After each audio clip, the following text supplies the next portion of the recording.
Nos dice el gobierno de la República que está rescatando a Pemex y que la culpa de que Pemex no esté bien es de los gobiernos anteriores, pero no del de Andrés Manuel López Obrador, sino de los gobiernos que estuvieron aquí hace más de 6, 7 años.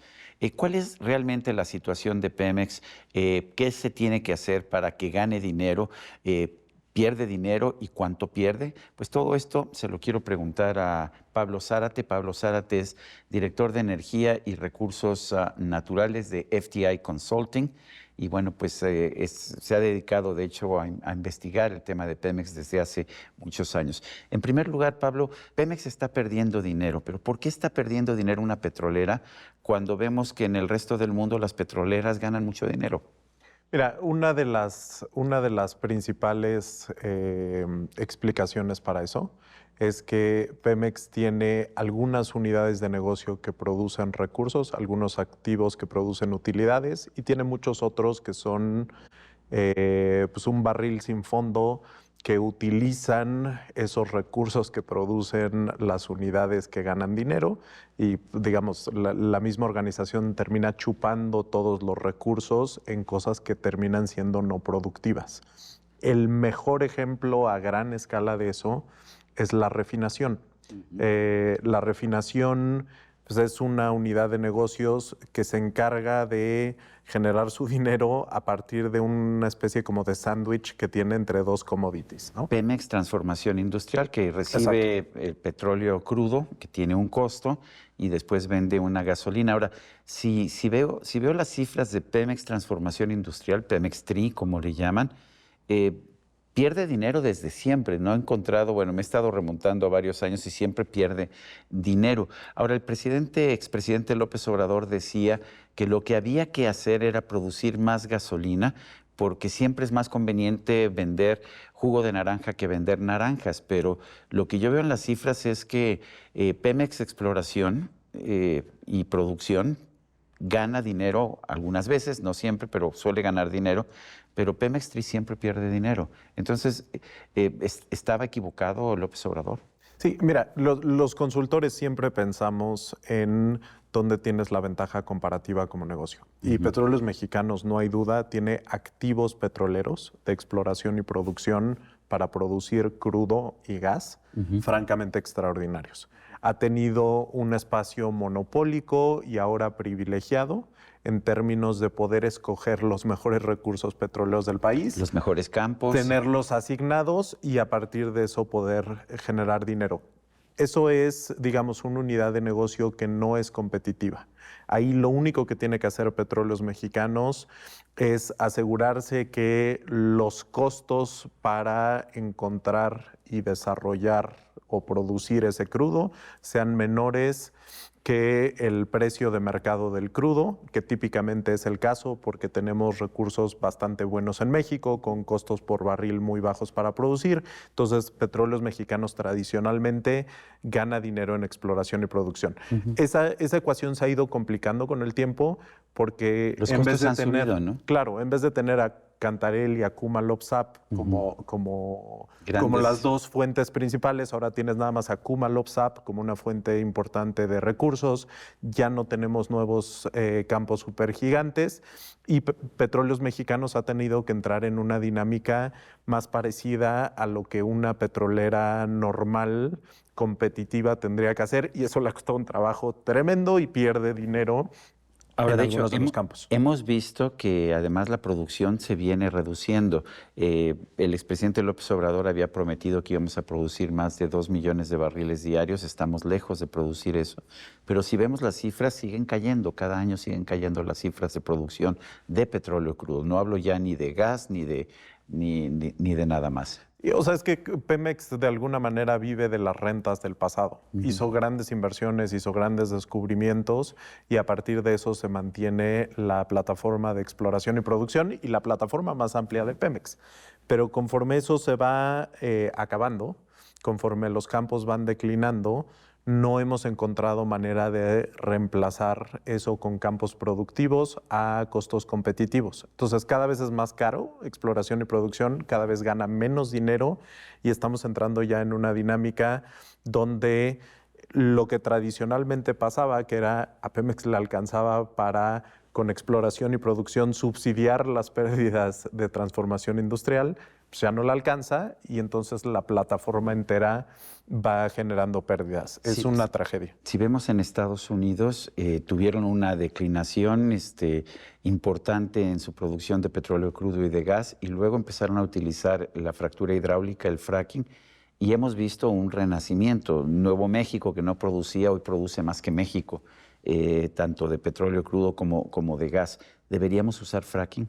Mira, hay un potencial extraordinario en términos de recursos no convencionales, que es el término que les gusta usar a los geólogos para referir este tipo de oportunidades de shale.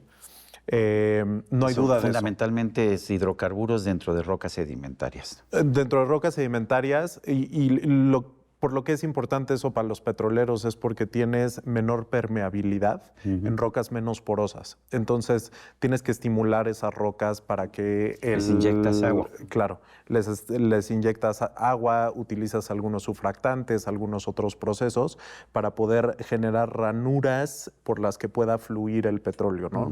Ese es el proceso. Pero el hecho es que a los productores de Estados Unidos les ha servido para regresar a Estados Unidos a ser el productor número 1 del mundo. Hay un renacimiento impresionante desde 2008 en el sector primero de gas en Estados Unidos y en 2012 se suben con la perspectiva de producción de crudo a partir de desarrollos shale y le han dado la vuelta de ser un país que estaba destinado a ser un importador neto de energía, alguien que se asume como un powerhouse global de energía que ve a la energía como una de sus principales herramientas geopolíticas. La transformación es extraordinaria.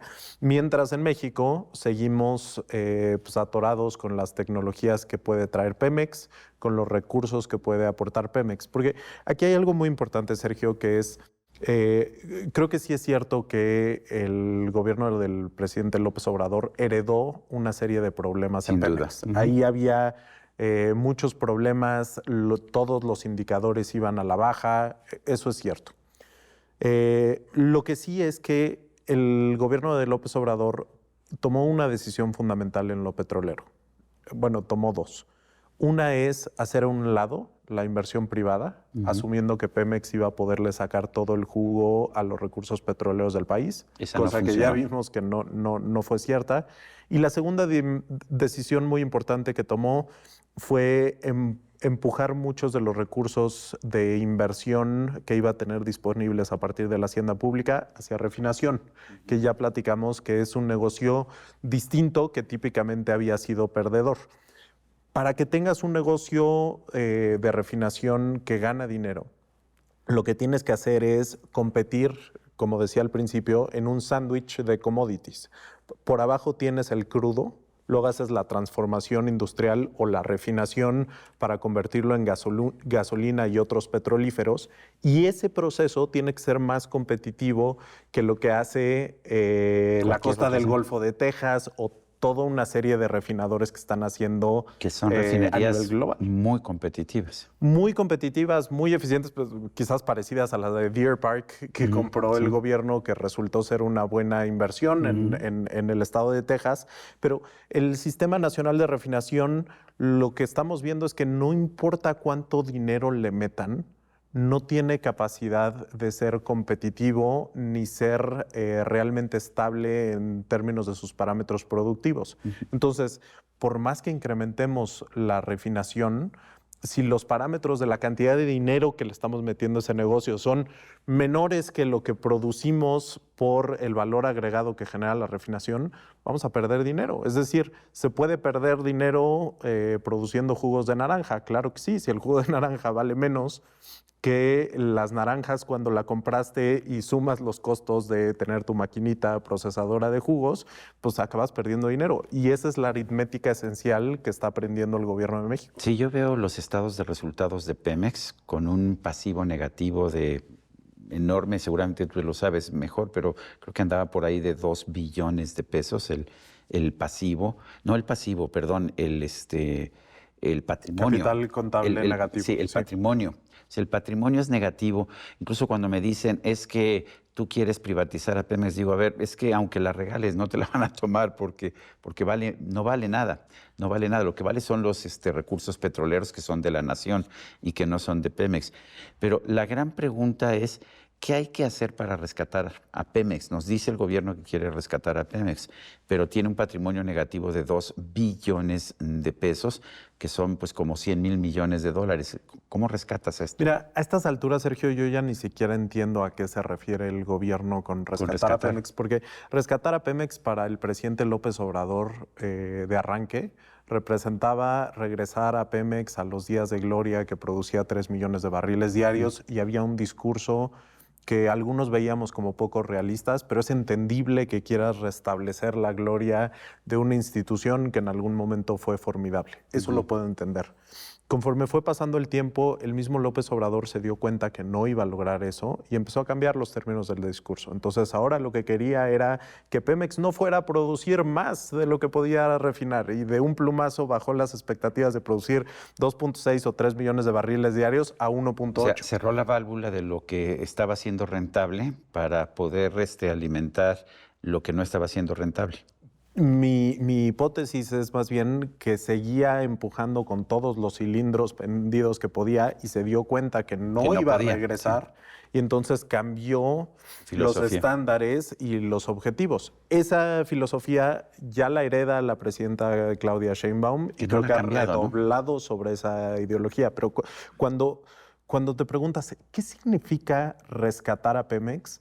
El gobierno no nos ha dado ni una idea de qué significa eso. Sabemos por filtraciones periodísticas neoyorquinas que en algún momento se hablaba de darle 45,000 millones de dólares, creo que eran 40,000 millones de dólares. Imagínate. ¿Quién sabe a cambio de qué? Para que el gobierno federal de alguna manera asumiera la deuda de Pemex. ¿Ayudaría inyectarle 40,000 millones de dólares y bajar la deuda de Pemex a la mitad? Pues cuando consideras los estándares productivos, cuando consideras los parámetros, digamos, el resto de los indicadores de la empresa, no. O sea, realmente tiene que haber una idea clara de si le vamos a dar los mexicanos recursos a Pemex, ¿qué va a prometer Pemex a cambio en términos de una nueva estrategia que tenga una hipótesis clara de cómo va a generar dinero? Y eso hablas con cualquier banquero neoyorquino, inclusive hablas con los lenders y reconocerían que no hay un camino para la recuperación de Pemex. Lo que hay es una garantía implícita del gobierno federal que no va a permitir que una empresa de ese tamaño político, de ese tamaño económico, se vaya a la quiebra. Pero mientras resuelven esto, Sergio, están generando una cantidad de daño colateral absolutamente formidable. Ve los proveedores, ¿no? allá en Ciudad del Carmen, están asfixiados, muchos de ellos están quebrando ya. ¿Y quién va a hacer el trabajo? Porque pues Pemex nunca ha hecho muchos de esos trabajos. Fíjate, Sergio, este año el gobierno ya tuvo que recortar la inversión respecto al año pasado, que de ninguna manera era récord, en más de 40%. Entonces, esta menor actividad se combina con un factor que ya tenían muy agravante, muy doloroso para los estados petroleros, que es que Petróleos Mexicanos no está pagando a tiempo y en algunos casos de plano no está pagando y está quebrando empresas. Entonces, cuando empiezas a considerar todas las aristas, dices, uy, pues a mí me cuesta mucho trabajo ver en dónde está la dimensión social de Pemex. Nos dicen que es bueno tener una empresa del Estado porque entonces se puede incorporar una dimensión social y no van a tener esta predisposición, ambición de generar dinero. Pero la alternativa que estamos viendo, Sergio, es tener dinero. Pérdidas deliberadas, pérdidas parece que predeterminadas y decir no tenemos ningún problema con eso. Es una situación realmente grave. Pablo Zárate, gracias por hablar sobre este tema, un tema importante y complicado, que es la situación de Pemex. Muy complicado, gracias. Sergio. Gracias. Y a usted, amigo, que al vernos y escucharnos hace posible este programa, se lo agradezco también. Esto es todo por hoy, pero no se le olvide. Nos vemos la próxima.